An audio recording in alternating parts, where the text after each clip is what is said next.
65 साल के भारतीय गणतंत्र को स्वास्थ्य के मोर्चे पर मजबूती मिली है।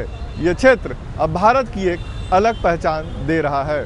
स्वास्थ्य के क्षेत्र में भारत अगर आज सफलता की इबारत लिखने की ओर हर दिन कदम बढ़ा रहा है तो इसके पीछे इसके आधारभूत ढांचे को मजबूत करने के प्रयास बहुत पहले शुरू कर दिए गए थे और इसका नतीजा अब देखने को मिल रहा है। सेहत के मामले में 65 साल पुराने भारतीय गणतंत्र की उपलब्धियों को इस बात से मापा जा सकता है कि देश की औसत जीवन प्रत्याशा सन 1951 में 37 साल के मुकाबले साल 2011 में बढ़कर 65 साल हो गई है। 60 साल पहले जहां भारत में 47,500 चिकित्सक थे, आज ये संख्या 17 गुना बढ़कर 8,40,000 से भी ज्यादा हो गई है। यानी आजादी के समय जहां 6300 लोगों पर एक डॉक्टर मौजूद था, वहीं आज हर 1800 लोगों पर एक डॉक्टर है। लेकिन तस्वीर का दूसरा पहलू भी है, वो है स्वास्थ्य सुविधाओं के पहुंच में असमानता। भारत जैसे विशाल देश में गांव-गांव तक स्वास्थ्य सुविधाएं पहुंचाना सबसे बड़ी जिम्मेदारी है। इसके लिए गांव के स्तर पर प्राथमिक स्वास्थ्य केंद्रों की संख्या में खासा इजाफा किया गया है।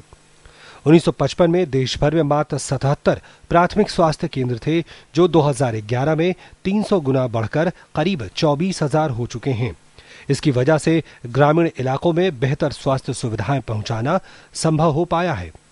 आजादी के समय देश में महज 20 मेडिकल कॉलेज थे और 1500 सीटें थी, जबकि आज देश में सरकारी और निजी क्षेत्रों को मिलाकर 381 मेडिकल कॉलेज हैं, जहां 50,000 सीटें हैं।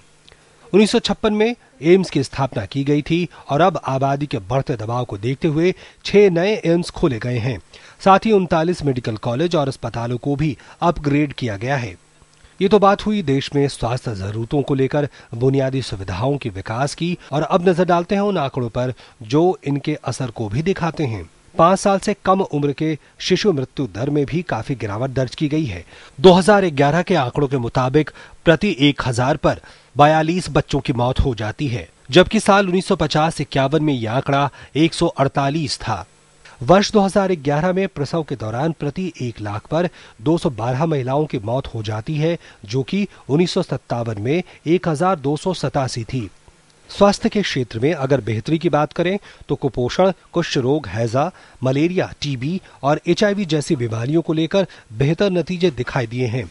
डॉट्स कार्यक्रम को भारत में सफलतापूर्वक अंजाम दिया गया और इस कार्यक्रम का ही नतीजा है कि टीबी जैसी संक्रामक बीमारी के मामलों में कमी आई है। लगातार कोशिशों का ही नतीजा है कि HIV एड्स के नए संक्रमण के मामलों में 50% तक की कमी आई है। स्मॉल पॉक्स यानी चेचक एक समय महामारी माना जाता था, लेकिन टीकाकरण के जरिए 1977 में ही इस बीमारी का पूरी तरह से उन्मूलन हो गया है। 1995 में देश भर में पल्स पोलियो कार्यक्रम की शुरुआत की गई, जिसके तहत 5 साल तक के बच्चों को घर घर जाकर पोलियो ड्रॉप पिलाने का विशेष अभियान चलाया गया। टीकाकरण का ही नतीजा है कि कभी पोलियो से बुरी तरह प्रभावित रहा भारत अब पोलियो मुक्त देश बनने जा रहा है। 90 के दशक की शुरुआत में जहां देश में पोलियो के सालाना 2 लाख मामले सामने आते थे, पिछले 3 साल में एक भी मामला सामने नहीं आया है। India made history by completing 3 years without a single case of wild polio. Polio virus transmission in some parts of the country was intense. Experts believed that India was the most difficult place in the world to stop polio. But we accepted the challenge and did not relent. देश में टीकाकरण की सफलता का अंदाजा इसी तथ्य से लगाया जा सकता है कि 12 से 24 महीने के उम्र के 61% बच्चे टीकाकरण के दायरे में आ चुके हैं।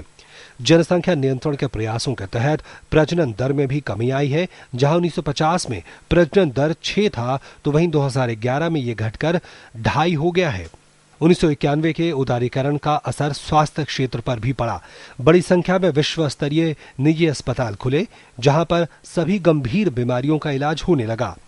90 से पहले दिल, कैंसर, लीवर की बीमारियों और अंग प्रत्यारोपण के लिए लोगों को विदेश जाना पड़ता था, लेकिन सुविधाओं के विस्तार के साथ साथ नई नई तकनीक के आने से इन बीमारियों का देश में ही न केवल सफलतापूर्वक इलाज होने लगा है, बल्कि ये इलाज यूरोप और अमेरिका से बेहद सस्ता भी है।